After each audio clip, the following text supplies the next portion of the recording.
Good evening all of you.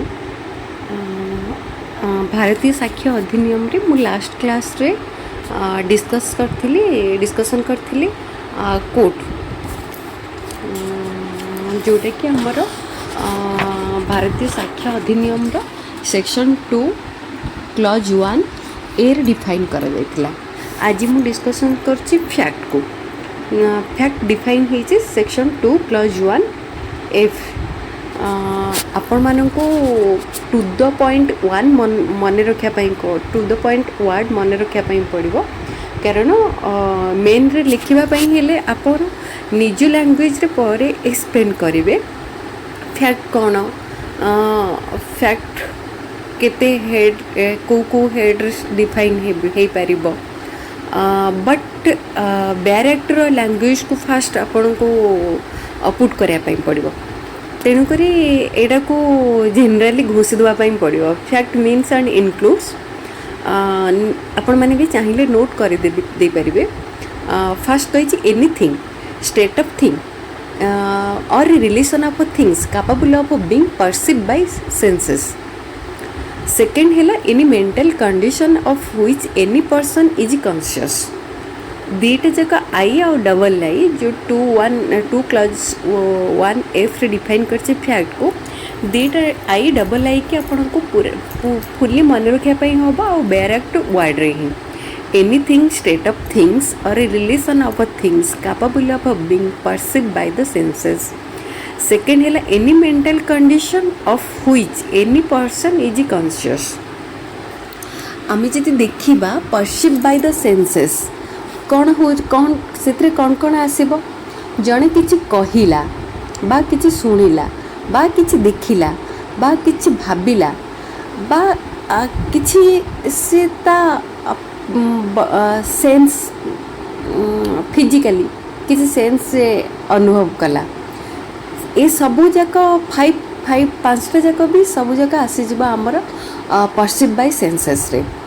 तार illustration रे better again explanation with examples देखिबा।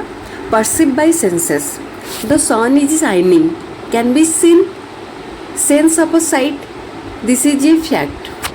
Then a person was shouting can be heard, this is a fact. Second, a knife was found with blood can be seen and touched, जड़े देखी पारुची ताको गोटे छुरीटा मिलिला blood लगी condition रे एवं ताको touch भी से करिछि। टच करिबा देखिबा ए भी गोटे fact. Mental condition a person's intention to commit theft is a mental condition is a fact. Fear और anger in someone's mind is a fact. तार एक्सप्रेशन रो आमे जानि परिबा जने रागिछि, रागिबार एक्सप्रेशन डिफरेंट, बट जड़े प्लीज अच्छी तार एक्सप्रेशन इज डिफरेंट। जड़े भय करुच्ची तार जोटा भितर तार अच्छी माइंड अच्छी भितर से भावुची तार आमको सेटा एक्सप्रेशन रो आमे जानि परिबा। से जो एक्सप्रेशन करुच्ची भय हेबार expression that is a fact. Example, Ram said he had killed Shyam, this is a fact because the statement exist and can be prove. जदि राम कहूची ही हैड किल्ड श्याम, तेणुक एठी भी एटा गोटे फैक्ट और ए फैक्ट को भी प्रूव करी हबो। Ram was insane when he killed Shyam. जतबेले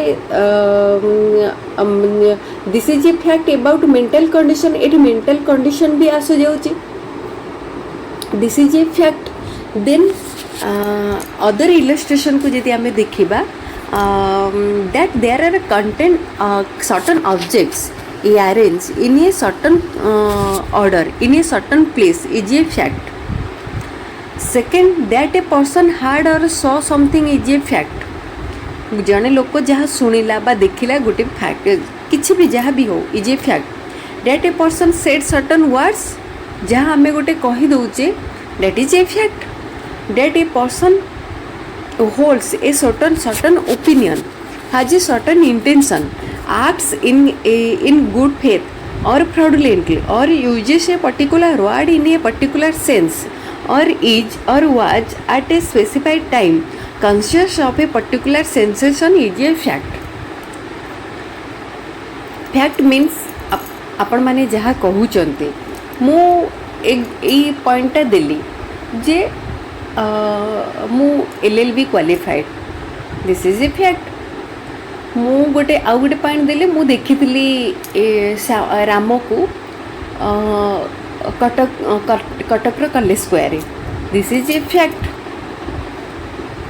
मु भी गोटे कहबी जे मु शुणी श्याम ठारू जे से काली जीव कटक रु Kolkata this is a fact. मु देखिली जड़े मोठाई जोर से जड़े आसला हठात मोठाई जोर से बाड़े है आओ मत से बाड़े हवा द्वारा मोर बॉडी को पेन है मत कष्ट है पेन हवाटा ही fact. Also in this points fact has been defined. किंतु वेरी इंपोर्टेंट ये कौन आपन को बेयर एक्टर वर्डिंग को पूरा मन रखापी पड़ो. पर्टिकुलर वर्ड जो दुई लाइन रे से देची आई एंड डबल आई रे anything state of things or relation of things capable of being perceived by the senses any mental condition of which any person is conscious. आपण ए दीटा लाइन की दीटा पॉइंट को लिखला परे देन आपण अदर मु जोटा कहली 5 सेंसेस रे आमे किछि गोटे जानि परिबा सेटा भी गोटे फैक्ट बा तार इलस्ट्रेशन एग्जांपल आपण दे कि निज लैंग्वेज रे एक्सप्लेन करि परिबे. बट आपण को फर्स्ट बेयर एक्टर लैंग्वेज को थोया पई पड़िबो. सेकेंड दिन से प्रिलिमिनरी एग्जाम पाई आपण कोन मन रखिया पई पड़िबो. आपण हमर इंडियन एविडेंस एक्ट रे साधारणतः सेक्शन 2 रे सॉरी सेक्शन 3 रे कौन करा इंटरप्रिटेशन क्लॉज करी से सबुजाक वर्ड सेठी भांग ताको सेपरेट कर नथले. ए रे कोड कहूची एफ रे फैक्ट कहूची ई रे एविडेंस कहूची ए सब किसी भांगे भंगा ही नथला सेपरेटली किसी को क्लॉज रे दिया ही नथला. खाली ओनली सेक्शन 3 इंटरप्रिटेशन क्लॉज रे ए वर्ड को डिफाइन करा जायतला.